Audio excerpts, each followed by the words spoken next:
मालियम पुंबदा लैरिबा लैबाक सिंग असिदा मसा मसागी ओइबा कंट्री सिंग अदुगी national flag सिंग अदु अखोइना rectangular नत्रगना square shape ओइबा सिंग असि अदोमना उबिरम लगनी अदुम ओइनमक कंट्री अमखक लै मालियमगी अमत ngairaba masigi कंट्री असिना लैबाक असिगी नेशनल फ्लैग असि रेक्टेंगुलर नत्रगना स्क्वायर शेप सु ओइदबा ट्रायंगल अनि पुनसिलगा सेमबा फ्लैग की शेप असि अदोमना उबिरबरा मसी करी मरमगिनो मालियमगी लैबाक खुदिमक्ता मी सिंगना सेंबिबा मपु लाई ईश्वर असि खुरमनै इरा थौनी तौनै अदुना मालियमगी लैबाक सिंगदा लैरिबा मिओइ सिंग असिना लाई निंगमदा ईश्वर खुरमबदा मखोइना मूर्तिदा अयेकपा लाइदा आइडोल्सदा नत्रगना लाइसंग सिंगदा चटलगा मखोइना इरा थौनी तौनै लाई निंगनै अदुम ओइनमक मालियमदा लैरिबा लैबाक सिंग असिगा मानदबा मवोंगदा मसिगी कंट्री असितदी अहिंगबा मिओइ अमबु लाई मकनी खंदुना इरा थौनी तौनबा लाई निंगनबा असिनी मसी करी मरमगिनो मालियमगी लैबाक खुदिमक्ता हौजिक चटनरिबा कैलेंडर असि ग्रेगोरियन कैलेंडर नि अदुम ओइनमक मसिगी कंट्री असिददी लैबाक अतैगा मानदबा मवोंगदा ग्रेगोरियन कैलेंडर दगी सही 53 असि हेलगा चटली हाइबदी अदोमना करीगुंबा मसिगी कंट्री असिदा ट्रैवल तौबा तारगदी सही असि खुदक्ता हौजिक ओइरिबा 2026 तगी 2083 दा चेंज ओइगनी मसी फ्यूचर दा लैबगुंबनी मसी करमना ओइथोकलिबनो मालियमगी तोंगान तोंगानबा लैबाकसिंगदा सन हारिबा सा असि इंटरनेशनल डाइट ओइना सिजिनै मसी अथुकी मतिक मरु ओइबा कॉमन पार्ट अमखकनी अदुम ओइनमक मसिगी कंट्री असिदा सन हारिबा सा असि हातपा अमदी साबा असि यादे मसी इलीगल ओइ लैबाकतुगी गवर्नमेंट मसी थिंगी मसी करीगुंबा सन हातपा अमदी सारंबा तारगदी हेन्ना अकनबा साथीबा पनिशमेंट फावबा पीरी अदुना मसिदा पलिबा मालियमगी अतै लैबाक सिंग मानदबा यूनिक ओइबा अंगकपा सिंग असि नेपाल हारिबा लैबाक असिदा थोकपा ngaktani नेपाल हारिबा कंट्री असि साउथ एशिया रीजन दा लैबा अपिकपा कंट्री अमनि नॉर्थना चाइना की तिबेट लै अमदी साउथ ईस्ट वेस्टना इंडिया ना कोइसिलगा लैबा लैंडलॉक ओइबा कंट्री अमनि नेपाल असि अपिकपा कंट्री अमा ओइबा तारगसु लैबाक असिगी ओइबा अंगकपा यामना पुकनिंग हुनिंगाई ओइरबा हिमालय सिंगसांग सिंग रिच कल्चरल हेरिटेज अमदी अरीबा सनबी कया अमना थल्लबा कंट्री अमनी नेपाल असि फेडरल डेमोक्रेटिक रिपब्लिक ओइबा कंट्री अमनी कंट्री असिगी कैपिटल असि काठमांडूनी कंट्री असिगी पाक साउबा अपुनबा एरिया असि 1,47,516 स्क्वायर किलोमीटर नि अदुगा अपुनबा कंट्री असिगी मिसिंगना 30 मिलियन करोड़ अहुमकी मया लै लैबाक असिदा नेपाली असिना ऑफिशियल लैंग्वेज नि अदुगा मैथिली भोजपुरी थारू तमांग नेवारगा लोइनरगा अपुनबा लैंग्वेज सामा कुनगी मथक्ते हेन्ना लैबाक असिदा ngangnari हिंदुइज्मना कंट्री असिगी ओइना मेजॉरिटी ओइबा रिलीजन अमा ओइबा तारगसु अथोपा रिलीजन बुद्धिज्म इस्लाम किरात क्रिश्चियनिटी अदुगा अथोपा लैबाक अदुगी ओइना अरीबा चटनबी लाइनिंग कया अमा सत्तुना पुन्ने हिंगमिनरी कंट्री असिगी करेंसी असि नेपालिस रुपीनी नकलमरोमदा नेपाल हारिबा कंट्री असि मालियमगी ओइना ख्वाइदगी वांगबा चिंग माउंट एवरेस्ट की लैफमनी मरमसिना लैबाक असि ट्रैकिंग अमदी माउंटेनरिंग दमक्तदी अदुकी मतिक फेमस ओइबा डेस्टिनेशन सिंग मनुंगदा अमा ओइहल्ली कंट्री असिगी मरु ओइबा इकोनॉमी हाइबा तारगदी एग्रीकल्चर टूरिज्म ओवरसीज वर्कर्स सिंगदगी लाकपा रेमिटेंस अदुगा सर्विस सेक्टर द बेस ओइरी अदुगा टूरिज्म असिना यामना मरु ओइबा रोल अमा लवी सही खुदिंगी ओइना मियोइ मिलियन कया अमना लैबाक असिदा ओइबा लाई नेपाल की चिंग टेम्पल्स वाइल्ड लाइफ अमदी कल्चरल हेरिटेज सिंग असि अदुकी मतिक ममिंग चटली मरम असिना टूरिस्ट कया अमना असुकी मतिक पुकनिंग चिंसिनिंगाई ओइ मरम असिना ngasiगी वीडियो असिदा नेपाल हारिबा कंट्री असिगी मरमदा अंगकपा अमेजिंग ओइबा फेक खरगी मरमदा खंगमिनसी ngasi aigi video sita soikiba lankiba amadi sithana thauba yaurabsu ngakpiramu haijari fact number 1 da Nepal hairiba country asi malayam pumbada mahaki national flag adu rectangular natragana square shape oidaba amata ngairaba country ni makhoi flag asidi triangle ani asi amagi mathakta ama thangatna duna sembani masina makhoi flag asibu malayam da amata ngairaba unique oiba ममिंग अमदी मसक अमदी पीरी triangular shape ओइबा Nepal की flag असिदा red colour असिना नेपाल की national flower अमा ओइरिबा rhododendron हारिबा लै असिबु represent ओइ मसिना नेपालिस people सिंगी ओइबा थौना खांगबा कनबा लिंगजेल अमदी मखोइना लानगंबा अदुबु सिंबोलाइज तोइ अदुगा blue colour border असिना piece अमदी harmony असिबु represent तौरी Nepal की flag ता ट्रायंगल अनि असिना मालियम पुंबदा नेपाल असिबु सक ताकलिबा maming chathalliba mighty Himalayan mountains asibu represent tawri. Masigi triangle ani asida mathak thangba triangle gi manungda tha lei aduga makha thangba triangle gi manungdana numit lei. Masina Nepal hariba laibak asi sangsara asida tha amadi numit asina leiri makhaidi Nepal su adumak laigani haibadu symbolize tawri. Masina Nepal laibaki mi singi oiba ing tappa nature amadi Nepal gi warrior singi akiba leitaba makhoi gi thauna adubu represent tawri. Matawasum tawna Nepal laibakta hojik sizinariba flag asigi version nasi kumja 1962 da masi officially oina adopt tawkhiba targasu masigi design asi sahi lisingani dakisu helaba yamna liraba flag amani hainasu thajanari. Masina flag asibu hojik sizinariba malemgi khwaidagi liraba flag design singi manungda ama oihalli. Fact number 2 da Nepal hariba country asi malemgi amata ngairaba living goddess ki mayumni haurakphamni. Haibadi kanagumba miwai amana lai khurambada ishwar khoiramba matamda ayekpa picture amada murti amada idols amada natragana masi laisangda chatlaga lai khuremnai. Adum oinamak Nepal hariba country asina malemgi atopa laibak singa manadaba mawong amada laibak asida miwai lising kaya amana piklibi nupi macha amabu asengba lairembi amani haina khanduna ira thauni taunai. Masibu hek taba matamda Angakpa amadi thajaba yadraba wari ama oina khalli. Adum oinamak masi mayamga manadaba mawongda top-topna chatnabi ama oina Nepalda hojiksu adumak leiri. Aduna Nepalgi oina khwaidagi Angakpa chatnabi singi manungda Kumari asini masi mamangda hojik panjakhiba miyamna laimakni haina khanjaduna ira thauni tawribi nupi macha adubuni. Mahak asi Kumari living goddess ahingba lairembini haina khangnai. Masi mahusana mamangaidagi Nepalgi Newar community dagi sahi anidagi mari phawbagi manungda leiba nupi macha amabu jamna seksina khalli. Aduga masigi matungda select tawraba nupi macha adubu goddess teleju haibadi Durga gi saklol lauribi lairembi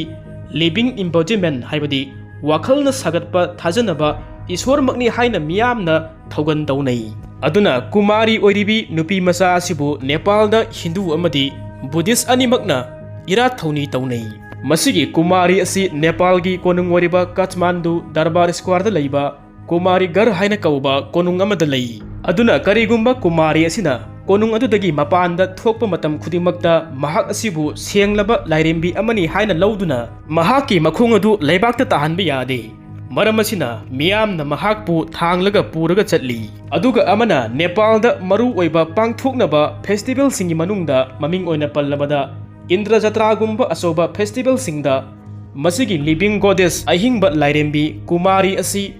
yamna phajaraba decoration amaga loinaraga sagol gari amada puraga chatli. Aduga karigumba mahakna sagol gari aduda tuangduna lambi sorok lamjauda lakpa matamda miyoi lising kaya amana haibadi lining laiswonda thawai lupsaba liningba kaya amana mahaki blessing asi phangnabagi mi sona tilli mi omsinnai. Aduga masi karigumba lairembi oiribi Kumari mahak asina puberty gi stage ta laktri makhaidi haibadi nupi macha ama oibagi mapung mari farakpa angang pokpa yaba masigi sahi matang asi yaudri makhaidi natragana mangonda asok apan laina laisat ama hek laktri makhaidi mahak asi living goddess ni ahingba lairembi amani haina lawi. Aduga masi karigumba masigi stage asi lakpa taragadi mahak asi living goddess ama oidre mahak asi Kumari oidre.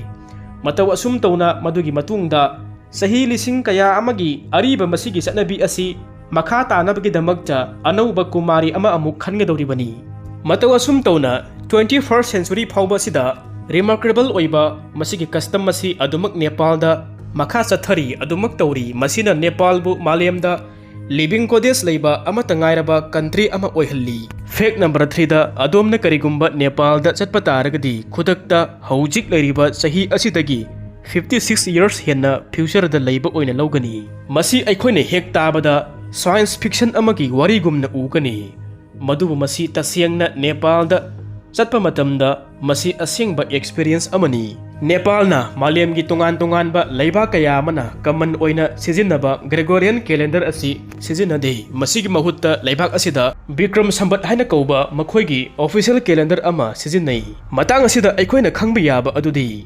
Nepalda sizinariba Bikram Sambat hairiba calendar asi hojik malemgi atei leibak singna sizinariba Gregorian calendar asidagi sahi yankai taruk amadi tha Nepalom asi helaga chatli masi khudam oina hairabada malemgi mioi singna hojik oiriba sahi 2026 ta leiringe matam masida Nepal dadi masi officially oina sahi 2083 BS da leiri amuksu atei malemgi atopa leibak singa manadaba mawong amada Nepal gi New Year di January gi tang amada pangthokte makhoi April thagi mayai san masarukta celebrate tawi amuksu Nepal gi unique oiba feature ama panba targadi Nepal gi sahi amada leiriba tha singa sida fix oiba numit masinga si leite sahi adugi oina madugi matung inna Nepali gi tha amada numit kun mapani dagina numit kun thagani thoi phawbadi leibe yai mataw asum tawna sahi lising kaya ama asuki matik liraba ariba calendar asi Nepal gi laibak asigi oina official calendar ama oina hojiksu sijinari masina country adugi ina khullaba history culture religious tradition aduga agricultural lifestyle asibu reflect tawi aduna masibu malyam gi khwaidagi unique oiba calendar ki system singi manungda ama oihalli fact number 4 da Nepal gi Gurkha lanmi singasi malyam gi khwaidagi thauna pharaba lanmi singi manungda amani hainari malyam gi mioi singna kari maram gi damakta Nepal gi Gurkha lanmi singasibu thauna pharaba aduga kiba khangdaba lanmi singni hainari bano makhoi singasi battlefield gi hauraga peacekeeping mission phawbada top topa makhoi gi thauna gi damakta malyam pumana respect toba maming panaba amata ngairaba Nepal gi Gurkha lanmi singni hainari tasengna Nepal gi Gurkha singasi makhoi gi tonganba mayamga manadaba ama haiba targadi makhoi gi thauna loyalty discipline aduga outstanding fighting skill gi damakta malyam pumana khangnaraba Nepalese ki lanmi singni hainari generation kaya adagi makhoina kudong thiba kaya adagi amukta hanba leitaba akiba khangdaba warrior sing ama oina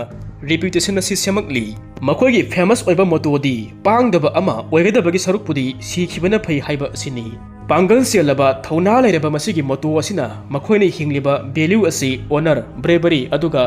selfless service singi damakta reflect tawi Nepali Gurkha sing asina ahanba oina British singbu 1814 dagina 1816 phawada soknakiba Anglo Nepalese war da impress tawkhibani madugi war adu British na makhoi sing asibu maithiba piramba taragasu Gurkha singi thauna amadi makhoi gi khangba kanba hanba leitaba masigi magul sing asina British singna yamne impress oikhi maram asina matung tarakpada makhoi sing asibu British Army da recruit tawba hokibani madugi matung dagi Gurkha sing asina Indian Army da su yamna distinction ga loinana service tawri matawasum tawna sahi kayagi matungda makhoina maru oiba major war singda peacekeeping mission singda rescue operation amadi khudong thiba mountain expedition singda makhoi gi thauna gi damakta legendary reputation ama su phangba ngamkhre asumna makhoi gi kathokpa amadi makhoi gi thaudang asigi damakta malyam gi khwaidagi respected oiba military force singi manungda ama oihalli asumna ngasi phawbada Nepal gi Gurkha lanmi sing asina sauthokchaba amaga loinaraga service tawri maduna makhoida honor loyalty aduga akiba leitaba sing asibu symbolize tawri aduna makhoi gi remarkable oiba legacy asi Nepal na malyam da piba khwaidagi maru oiba contribution singi manungda ama oihalli fact number 5 ta Nepal hariba country asida sannasi makhoina sa khakta oina ude makhoina sannasibu isorgi saklon laibaktuki prosperity amadi national pride ki damakta masigi symbol ama oina lauri maramasina Nepal da sansing asibu yamna respect tawnai sansing asibu laibaktuki lona protect tawi aduga miyam gi thamoi amadi dharamagi oiba thajabada special oiba mafam ama piri panba yai sannasi Nepal gi oiba national animal ni aduga laibaktuki majority oiriba Hindu gi miyam asina sannasibu makhoi gi dharamagi oiba senglaba lining gi oiba secret oina launai masibu national symbol ama oina khaktagi natana Nepal gi dharamagi oiba amadi laibaktuki cultural identity gi damakta masi yamna maru oiba ama oina su respect tawi masi Nepal dadi Hinduism da sannasibu lanthum nungai yaifaba amadi afaba punsigi damakta lairembi oiribi Lakshmi ga sagonai maramasina Hindu gi asoba festival singi manungda ama oiriba Tihar festival matamda san singasibu respect toba utpa oina lei pareng lenglaga lei pareng singasi huklaga leibaktu gi miyamna prayer tawi amadi ira thauni taunei matawasum tauna Nepal da sannasibu makhoina aduki matik luna khanjaba respect tawjaba धर्मगी ओइबा लाइनिंग लाइसोनगा मरी लेनबा ईश्वरगी सकोन अमनी हाइना लौजरिबा असिना मरम ओइरगा नेपाल दा सन हाटपा सन चाबा असि इलीगल ओइ मसी लैबाक्तुगी लोन यादे मरम असिना नेपालगी मियामना सन असि हाटते सन असि चादे मसी लोना सन सिंग असिबु प्रोटेक्ट तौरगा थम्मी मसीगी मरमदी मखोइ सिंग असिबु होली एनिमल्स अमदी लैबाक अदुगी चनबी अमा ओइना मरु ओइबा सरुक अमा ओइना लौई मरम असिना नेपाल दा संसा असी चाबगी महुत्ता नेपाल की इंसांग मथेलदा मरु ओइना कमन ओइना मसी चिकन मचन पोक अदुगा इरोइगी सा ओइना सिजनै मधु कंट्री पुंबा असिदा यामना नुंगाइना चानै मतौ असुम तौना नेपाल दा सन सिंग असिबु असुकी मतिक लुना खंजबा रेस्पेक्ट तौजबा मसिगी यूनिक ओइबा मसिगी चनबी असिना नेपाल हारिबा लेबाक असिना धर्मगी ओइबा यामना हक्सिना थाजजबा अमदी लेबाक अदुगी इनाक खुलबा कल्चरल हेरिटेज की दमकता मसी साउथोक्सबा अदु मालेमदा उतली मसी कंट्री असिगी ख्वाइदगी फैसिनेटिंग ओइबा अदुगा डिस्टिंक्टिव ओइबा चनबी सिंगी मनुंगदा अमा ओइहल्ली फैक्ट नंबर 6 ता मयामना अमुक्तंग इमेजिन तौबियु मदुदी मालेमगी तोंगान तोंगानबा लैबाक खुदिमकना इंडिपेंडेंस डे असि सेलिब्रेट तौनै अदुबु नेपाल हारिबा लैबाक असिदी इंडिपेंडेंस डे असि सेलिब्रेट तौदे मसी करी मरमगिनो मसी इसम सम्मी अमदी मसी यामना रिमार्केबल सु ओइ हाइबदी नेपाल हारिबा लेबाक असि महाकी हिस्ट्री दा फॉरेन लेबाक सिंगना लोइलम सांदोखिदबा अमत ngairaba मालेमगी लेबाक सिंगी मनुंगदा नेपाल सु अमनी एशिया अमदी मालेमगी तोंगान तोंगानबा लेबाक मयाम मसिगा मानदबा मवोंग अमदा नेपाल हारिबा लेबाक असि फॉरेन कोलोनियल एम्पायर अमतना रूल तौखिदे लेबाक सिगी सांगलबा इतिहास पुंबा असिदा मसिना लेबाक सिगी सोवरेनिटी अमदी लेबाक सिगी ओइबा नेशनल आइडेंटिटी अदुबु ngak selaga thamlakli haiba adu mayak singna proof tawri maram asina Nepal asi matam pumbada kanagi sumikha polaktaba maning makha tamba masa matomta maromdom lengak saba nation ama oina leirakpadagi masigi maramna foreign colonial rule gi makha da leiraktabana tongan tongan ba leibak singna maning makha tamba phangu matamda leibak sing aduna independence day pangthokpa asi Nepal di masi celebrate tawde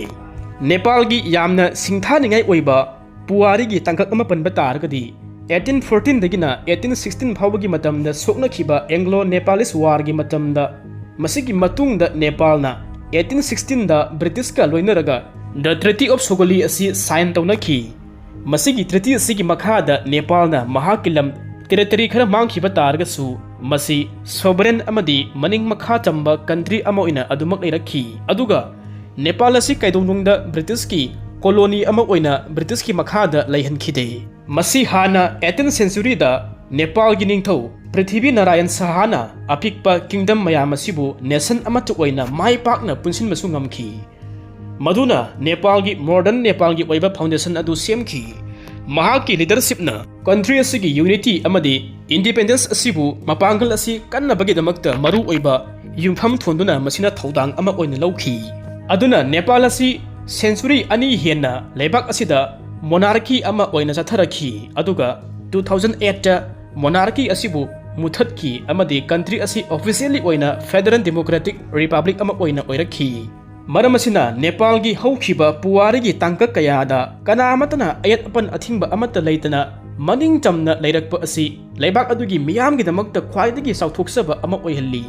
मरम असिना मसिबु south Asia की ओइना ख्वाइदगी Areeba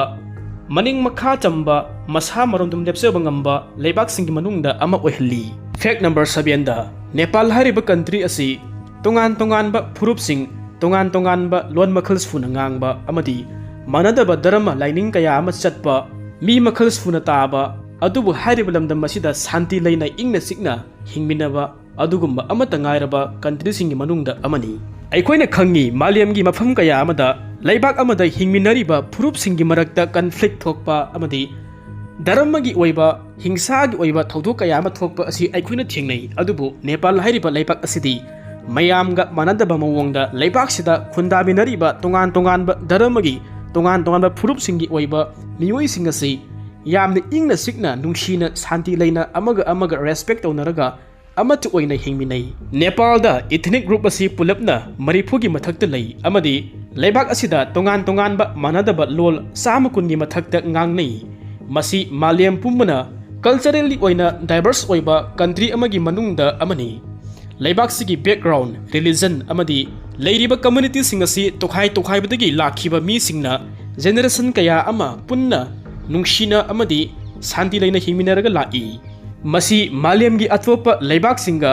compare ꯇꯧꯕ ꯃꯇꯝꯗ ꯅꯦꯄꯥꯜꯗ ꯂꯩꯔꯤꯕ ꯃꯥꯟꯅꯗꯕ ꯐꯨꯔꯨꯞ ꯃꯌꯥꯝ ꯑꯁꯤ ꯑꯃꯒ ꯉꯁꯤ ꯐꯥꯎꯕꯗ ꯌꯦꯡꯊꯤꯅꯕ ꯃꯨꯛꯅꯕ ꯈꯠꯅꯕ ꯑꯁꯤ ꯊꯣꯛꯄ ꯂꯩꯈꯤꯗꯦ ꯃꯔꯝ ꯑꯁꯤꯅ ꯅꯦꯄꯥꯜꯗ ꯈꯨꯟꯗꯥꯃꯤꯟꯅꯔꯤꯕ ꯇꯣꯉꯥꯟ ꯇꯣꯉꯥꯟꯕ ꯐꯨꯔꯨꯞꯁꯤꯡꯒꯤ ꯙꯔꯃꯁꯤꯡꯒꯤ ꯃꯤꯑꯣꯏꯁꯤꯡ ꯑꯁꯤꯅ ꯑꯃꯒ ꯊꯥꯖꯅꯕ ꯅꯨꯡꯁꯤꯅꯕ ꯔꯦꯁꯄꯦꯛ ꯇꯧꯅꯕ ꯃꯁꯤꯒꯤ ꯐꯖꯔꯕ ꯆꯠꯅꯕꯤ ꯑꯁꯤꯅ ꯃꯥꯂꯦꯝ ꯄꯨꯝꯕꯗ ꯆꯥꯎꯊꯣꯛꯅꯤꯡꯉꯥꯏ ꯑꯣꯏꯕ ꯁꯛꯇꯝ ꯑꯃ ꯎꯠꯂꯤ ꯃꯔꯝ ꯑꯁꯤꯅ ꯅꯦꯄꯥꯜꯗ ꯈꯨꯟꯗꯥꯃꯤꯟꯅꯔꯤꯕ ꯇꯣꯉꯥꯟ ꯇꯣꯉꯥꯟꯕ ꯃꯥꯟꯅꯗꯕ ꯐꯨꯔꯨꯞꯁꯤꯡ ꯑꯃꯗꯤ ꯇꯣꯉꯥꯟ ꯇꯣꯉꯥꯟꯕ ꯙꯔꯃꯁꯤꯡꯒꯤ ꯃꯤꯑꯣꯏꯁꯤꯡ ꯑꯁꯤꯅ ꯃꯥꯒꯤ ꯙꯔꯃꯒꯤ ꯑꯣꯏꯕ ꯐꯨꯔꯨꯞꯀꯤ ꯑꯣꯏꯕ ꯐꯦꯁꯇꯤꯚꯦꯜꯒꯤ ꯃꯇꯝꯗ ꯑꯃꯒ ꯁꯤꯌꯔ ꯇꯧꯅꯩ ꯄꯨꯂꯞ ꯑꯣꯏꯅ ꯁꯦꯂꯦꯕ꯭ꯔꯦꯠ ꯇꯧꯅꯩ ꯃꯔꯝ ꯑꯁꯤꯅ ꯃꯁꯤꯒꯤ ꯐꯖꯔꯕ ꯆꯠꯅꯕꯤ ꯑꯁꯤ ꯅꯦꯄꯥꯜꯒꯤ ꯑꯣꯏꯅ ꯃꯥꯂꯦꯝꯗ ꯌꯥꯝꯅ ꯆꯥꯎꯊꯣꯛꯆꯅꯤꯡꯉꯥꯏ ꯑꯣꯏꯕ ꯑꯗꯨ ꯎꯠꯂꯤ ꯑꯗꯨꯅ ꯅꯦꯄꯥꯜꯒꯤ ꯃ꯭ꯌꯨꯆꯨꯑꯦꯜ ꯑꯟꯗꯔꯁꯇꯦꯟꯗꯤꯡ ꯑꯁꯤꯅ ꯃꯁꯤꯒꯤ ꯐꯖꯔꯕ ꯁ꯭ꯄꯤꯔꯤꯠ ꯑꯁꯤꯅ ꯅꯦꯄꯥꯜ ꯑꯁꯤꯕꯨ ꯃꯥꯂꯦꯝꯗ ꯌꯨꯅꯤꯇꯤ ꯏꯟ ꯗꯥꯏꯕꯔꯁꯤꯇꯤꯒꯤ ꯐꯖꯔꯕ ꯁꯤꯝꯕꯣꯜ ꯑꯃ ꯑꯣꯏꯍꯜꯂꯦ ꯐꯦꯛ ꯅꯝꯕꯔ 8ꯇ ꯅꯦꯄꯥꯜ ꯍꯥꯏꯔꯤꯕ ꯂꯩꯕꯥꯛ ꯑꯁꯤ ꯃꯥꯂꯦꯝꯗ ꯆꯍꯤ 100 ꯍꯦꯟꯅ ꯇꯣꯈꯥꯏ ꯇꯥꯔꯒ ꯂꯩꯈꯤꯕꯒꯤ ꯋꯥꯔꯤ ꯑꯃꯁꯨ ꯂꯩ ꯃꯥꯂꯦꯝꯒꯤ ꯂꯩꯕꯥꯛ ꯀꯌꯥ ꯑꯃꯅ ꯄꯨꯋꯥꯔꯤꯒꯤ ꯊꯦꯡꯈꯥꯡ ꯀꯌꯥꯔꯛꯇ ꯇ꯭ꯔꯦꯗ ꯑꯦꯛꯁꯄꯥꯟ ꯇꯧꯗꯨꯅ ꯐꯣꯔꯦꯟ ꯏꯟꯐ꯭ꯂꯨꯌꯦꯟꯁꯁꯤꯡ ꯑꯁꯤꯕꯨ ꯋꯦꯜꯀꯝ ꯇꯧꯔꯤꯕ ꯃꯇꯝꯗ ꯅꯦꯄꯥꯜꯗꯤ ꯃꯁꯥꯒꯤ ꯑꯥꯏꯗꯦꯟꯇꯤꯇꯤ ꯑꯃꯗꯤ ꯃꯅꯤꯡ ꯃꯈꯥ ꯇꯝꯕ ꯑꯁꯤꯕꯨ ꯄ꯭ꯔꯣꯇꯦꯛ ꯇꯧꯅꯕ ꯌꯥꯝꯅ ꯀꯟꯅ ꯍꯣꯠꯅꯗꯨꯅ ꯂꯩꯕꯥꯛ ꯑꯁꯤ ꯃꯥꯂꯦꯝꯗꯒꯤ ꯇꯣꯈꯥꯏ ꯇꯥꯔꯒ ꯂꯩꯈꯤꯕꯒꯤ ꯇꯥꯡꯀꯛ ꯑꯃ ꯂꯩꯈꯤ ꯃꯇꯝ ꯑꯗꯨ ꯀꯨꯝꯖꯥ 1846ꯗꯒꯤꯅ 1951 ꯐꯥꯎꯕꯒꯤ ꯃꯇꯝꯅꯤ ꯃꯇꯝ ꯑꯗꯨꯗ ꯂꯩꯕꯥꯛ ꯑꯗꯨꯒꯤ ꯑꯣꯏꯅ ꯔꯥꯅꯥ ꯔꯦꯖꯤꯝꯒꯤ ꯃꯇꯝꯗ ꯅꯦꯄꯥꯜꯅ ꯇꯣꯉꯥꯟ ꯇꯥꯕꯒꯤ ꯑꯣꯏꯕ ꯑꯥꯏꯁꯣꯂꯦꯁꯟꯒꯤ ꯏꯁꯇ꯭ꯔꯤꯛ ꯑꯣꯏꯕ ꯄꯣꯂꯤꯁꯤ ꯑꯃ ꯐꯣꯂꯣ ꯇꯧꯈꯤꯕꯅꯤ ꯃꯗꯨ ꯅꯦꯄꯥꯜꯒꯤ ꯔꯨꯂꯔꯁꯤꯡ ꯑꯗꯨꯅ ꯃꯥꯂꯦꯝꯒꯤ ꯁꯪꯁꯥꯔꯒꯤ ꯃꯄꯥꯟꯗ ꯀꯟꯇꯦꯛ ꯑꯃꯠꯇ ꯇꯧꯗꯅ ꯂꯤꯃꯤꯠ ꯇꯧꯈꯤ ꯑꯃꯗꯤ ꯀꯟꯇ꯭ꯔꯤ ꯑꯁꯤꯕꯨ ꯐꯣꯔꯦꯟꯒꯤ ꯏꯟꯐ꯭ꯂꯨꯌꯦꯟꯁꯁꯤꯡ ꯑꯁꯤꯗꯒꯤ ꯂꯥꯞꯊꯣꯛꯂꯒ ꯊꯤꯡꯖꯤꯜꯂꯒ ꯊꯝꯈꯤꯕꯅꯤ ꯃꯁꯤꯒꯤ ꯄꯤꯔꯤꯌꯠ ꯃꯇꯝ ꯑꯁꯤꯗ ꯐꯣꯔꯦꯟ ꯚꯤꯖꯤꯇꯔꯁꯤꯡ ꯀꯔꯕꯥꯔꯋꯥꯂꯥꯁꯤꯡ ꯑꯃꯗꯤ ꯃꯄꯥꯟꯗꯒꯤ ꯂꯥꯛꯄ ꯑꯥꯏꯗꯤꯌꯥꯁꯤꯡ ꯑꯁꯤꯕꯨ ꯈ꯭ꯋꯥꯏꯗꯒꯤ ꯑꯅꯦꯝꯕ ꯊꯥꯛꯇ ꯊꯤꯡꯖꯤꯜꯂꯒ ꯊꯝꯈꯤ ꯃꯁꯤꯒꯤ ꯄꯣꯂꯤꯁꯤ ꯑꯁꯤꯒꯤ ꯄꯥꯟꯗꯝꯗꯤ ꯅꯦꯄꯥꯜꯒꯤ ꯃꯅꯤꯡ ꯃꯈꯥ ꯇꯝꯕ ꯀꯜꯆꯔ ꯇ꯭ꯔꯦꯗꯤꯁꯟ ꯑꯗꯨꯒ ꯄꯣꯂꯤꯇꯤꯀꯦꯜ ꯏꯁꯇꯦꯕꯤꯂꯤꯇꯤ ꯑꯁꯤꯕꯨ ꯃꯄꯥꯟꯒꯤ ꯏꯟꯐ꯭ꯂꯨꯌꯦꯟꯁ ꯑꯃꯠꯇꯅ ꯈꯨꯠ ꯊꯤꯡꯖꯤꯟꯕ ꯌꯥꯗꯅꯕ ꯃꯁꯤ ꯄ꯭ꯔꯣꯇꯦꯛ ꯇꯧꯔꯒ ꯊꯝꯅꯕꯒꯤꯗꯃꯛꯇ ꯃꯁꯤꯒꯤ ꯄꯥꯟꯗꯝꯗ ꯆꯠꯊꯈꯤ ꯃꯁꯤꯕꯨ ꯇꯁꯦꯡꯅ ꯍꯥꯏꯔꯒꯗꯤ ꯅꯦꯄꯥꯜꯅ ꯃꯁꯤꯒꯤ ꯃꯇꯝ ꯑꯁꯤꯗ ꯃꯥꯂꯦꯝꯗ ꯇꯣꯈꯥꯏ ꯇꯥꯔꯒ ꯂꯩꯈꯤꯕ ꯃꯁꯤꯒꯤ ꯑꯥꯏꯁꯣꯂꯦꯁꯟꯒꯤ ꯄꯦꯔꯦꯠ ꯃꯇꯝ ꯑꯁꯤꯗ ꯀꯟꯇ꯭ꯔꯤ ꯑꯁꯤꯒꯤ ꯑꯣꯏꯅ ꯃꯣꯗꯔꯅꯥꯏꯖꯦꯁꯟ ꯑꯃꯗꯤ ꯗꯤꯕꯦꯂꯞꯃꯦꯟ ꯑꯁꯤ ꯌꯥꯝꯅ ꯊꯤꯟꯊꯕ ꯑꯣꯏꯈꯤ ꯇꯞꯊꯕ ꯑꯣꯏꯈꯤ ꯃꯗꯨ ꯑꯣꯏꯕ ꯇꯥꯔꯒꯁꯨ ꯃꯁꯤꯅ ꯅꯦꯄꯥꯜꯒꯤ ꯌꯨꯅꯤꯛ ꯑꯣꯏꯕ ꯀꯁꯇꯝꯁ ꯇ꯭ꯔꯦꯗꯤꯁꯟ ꯑꯥꯔꯀꯤꯇꯦꯛꯆꯔ ꯑꯃꯗꯤ ꯀꯜꯆꯔꯦꯜ ꯍꯦꯔꯤꯇꯦꯖ ꯀꯌꯥ ꯑꯃꯕꯨ ꯄ꯭ꯔꯤꯖꯥꯔꯕ ꯇꯧꯕꯗ ꯃꯇꯦꯡ ꯆꯥꯎꯅ ꯄꯥꯡꯈꯤ